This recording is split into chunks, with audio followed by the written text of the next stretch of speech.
NAB نے احسن اقبال کی دسمبر 2019 میں گرفتاری کی تھی اور فروری 2020 میں انہیں ضمانت پر رہائی ملی۔ احسن اقبال 2 ماہ سزائے موت کے قیدیوں کے ساتھ حراست میں رہے۔ نومبر 2020 کو اسلام آباد کی احتساب عدالت میں ریفرنس دائر کیا گیا تھا۔ اس پر ہم بات کریں گے، ہمارے ساتھ خود موجود ہیں جناب احسن اقبال صاحب، وفاقی وزیر برائے منصوبہ بندی۔ احسن اقبال صاحب، بہت شکریہ وقت دینے کے لیے اور آپ کو مبارک ہو، آپ کے حق میں فیصلہ آیا ہے۔ مگر اسلام آباد ہائی کورٹ نے آج آپ کو کرپشن کے ریفرنس سے تو بری کر دیا ہے، لیکن آپ کے مخالفین یہ الزام لگا رہے ہیں کہ نیب قانون میں تبدیلی کے بعد یہ ریلیف آپ کو عدالت سے ملا ہے۔ دیکھیے، میں سمجھتا ہوں کہ آج اس بات کا جواب تو خود چیف جسٹس صاحب نے دے دیا تھا۔ انہوں نے کہا تھا کہ میں یہ کیس نئے ترمیم کے آرڈیننس کے تحت نہیں سن رہا، میں آپ سے یہ سوال کر رہا ہوں کہ جس قانون کے تحت آپ نے کرپشن کا چارج فریم کیا تھا، اسی قانون کے تحت میرے سامنے آپ ثبوت دیجئے کہ انہوں نے کرپشن کہاں کی ہے۔ اور بار بار اطہر من اللہ صاحب نے یہ بات واضح کی کہ وہ اس نئے قانون کے تحت یہ سوال نہیں کر رہے، وہ اس قانون کو بنیاد بنا رہے ہیں کہ جو اس وقت رائج تھا اور اس کے تحت کرپشن کہاں پر ثابت ہوتی ہے۔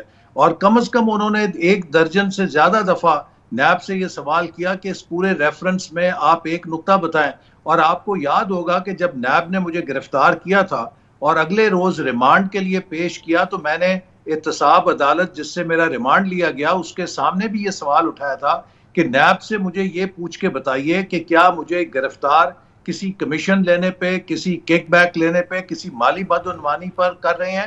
تو اس وقت بھی نیب نے یہ اعتراف کیا تھا کہ ان کے خلاف کسی قسم کی مالی بدعنوانی کا الزام نہیں، البتہ اختیارات کے ناجائز استعمال کا الزام ہے، اس کے اوپر ہم گرفتار کر رہے ہیں۔ اور یہ جو اختیارات کا ناجائز استعمال ہے، اس کی آج جس طریقے سے وہاں پر اس کا حقیقت کھولی ہے چیف جسٹس نے کہ کسی قسم کا کوئی اختیارات کا ناجائز استعمال نہیں تھا، چونکہ تمام جو منظوریاں ہیں وہ سینٹرل ڈیولپمنٹ ورکنگ پارٹی نے، جو کہ متعلقہ فورم ہے، اس نے دی ہوئی تھیں۔ اور انہوں نے کہا کہ اگر 2009 میں سی ڈی ڈبلیو پی نے اس منصوبے کو پہلی دفعہ نارووال کے لیے منظور کیا، اس وقت تو میں کسی سرکاری عہدے پہ نہیں تھا، تو وہ اگر منظوری درست تھی تو بعد کی جو سی ڈی ڈبلیو پی کی منظوریاں ہیں وہ کیسے غلط ہو گئیں؟ اور اگر کہیں غلط ہوئیں تو آپ نے ایک بندے کو کیوں سنگل آؤٹ کیا، 30 کے 30 ممبر ساروں کو کیوں نہیں بلایا؟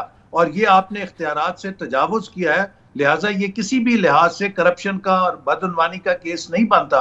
اور یہی وہ موقف ہے جو خود آپ کا چینل اور دوسرے ٹی وی کے چینلز نے، جبکہ تقریباً عمران خان صاحب کا سورج سوا نیزے پہ تھا، تو میں بہت مشکور ہوں میڈیا کا کہ میڈیا نے اس وقت بھی یہ گواہی دی تھی کہ یہ ریفرنس جو ہے جھوٹ کے اوپر بنایا گیا ہے، اور آج وہ بات ثابت ہو گئی۔ اور یہ بات بھی ثابت ہو گئی کہ عمران خان صاحب نے جھوٹے کیسوں کے ذریعے مسلم لیگ نون کی قیادت کی کردار کشی کی، گلی محلوں میں اپنے لوگوں کو ابھارا کہ وہ بالکل احسن اقبال صاحب، بہت سے لوگوں کے نزدیک اس میں بہت سے میڈیا نے بھی اس بات کو اٹھایا، آپ پر کیس ہوں، شاہد خاقان عباسی ہوں، مفتاح اسماعیل ہوں، یا رانا ثناء اللہ پر منشیات کا کیس ہو، اس پر بہت سے لوگوں نے آواز اٹھائی اور اس پر بڑی تنقید بھی کی گئی۔ لیکن بہرحال آپ جیسا کہ کہہ رہے ہیں کہ قانون تبدیلی کے بعد اس معاملے کو نہیں سنایا گیا، بہرحال قانون تبدیل تو ہوا ہے اور اب بار ثبوت جو ہے وہ نیب پر منتقل ہو گیا ہے۔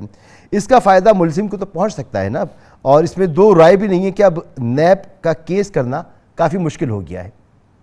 دیکھیے، پہلی بات میں پھر دہراؤں گا کہ میرا جو آج فیصلہ ہے وہ نیب کے نئے قانون کے تحت نہیں، پرانے قانون کے تحت ہوا ہے۔ اب جو نیب کے اندر ترامیم ہوئی ہیں اس کی بھی حقیقت یہ ہے کہ اس میں 3 طرح کی ترامیم کی گئی ہیں۔ پہلی ترامیم وہ ہیں کہ جو خود عمران خان صاحب نے آرڈیننس کے ذریعے کی اور جن کے فضائل وہ خود تقریروں میں بیان کرتے تھے کہ وہ ترامیم کیوں ضروری ہیں۔ دوسری وہ ترامیم ہے کہ جو مختلف سپریم کورٹ اور ہائی کورٹ کے فیصلے نیب قوانین کے حوالے سے جو آئے، ان میں جو عدالتوں نے آبزرویشنز دیں کہ اس قانون میں یہ سکم ہے، اس کو درست ہونا چاہیے، اس کے مطابق کی گئی۔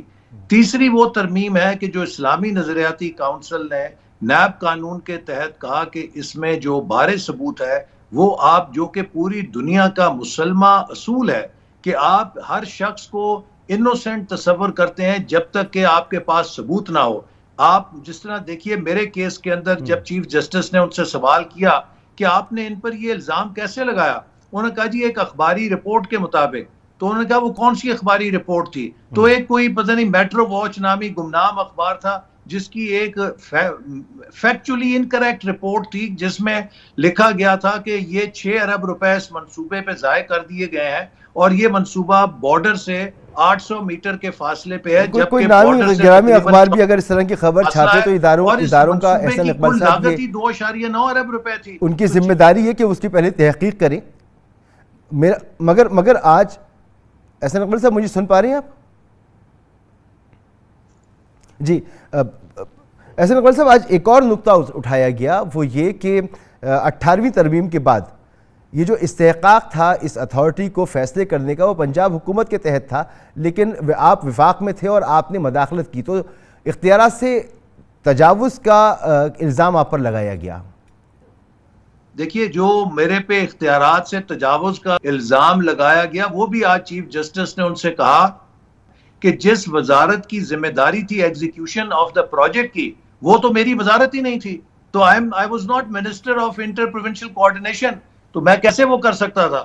تو اس لیے یہ آج ہر لحاظ سے جب سوالات کیے چیف جسٹس نے تو نیب اپنے ہر الزام پہ جھوٹا پڑا. پھر انہوں نے یہ کہا کہ صوبائی ایک جو منصوبہ تھا اس کو آپ نے وفاق سے فنڈ کیا. تو ان سے یہ بھی سوال کیا چیف جسٹس نے کہ کیا وفاقی حکومت نے بعد میں دوسرے ملک کے شہروں میں، صوبوں میں اور منصوبے نہیں کیے؟ چونکہ آرٹیکل 164 آئین کے اندر وفاقی حکومت کو یہ اختیار دیتا ہے کہ وہ پاکستان میں کسی بھی منصوبے میں جو وفاقی ہو، کسی بھی جگہ وہ فنڈ کر سکتی ہے کسی منصوبے کو. تو یہ جتنے الزامات تھے انتہائی بھونڈے تھے.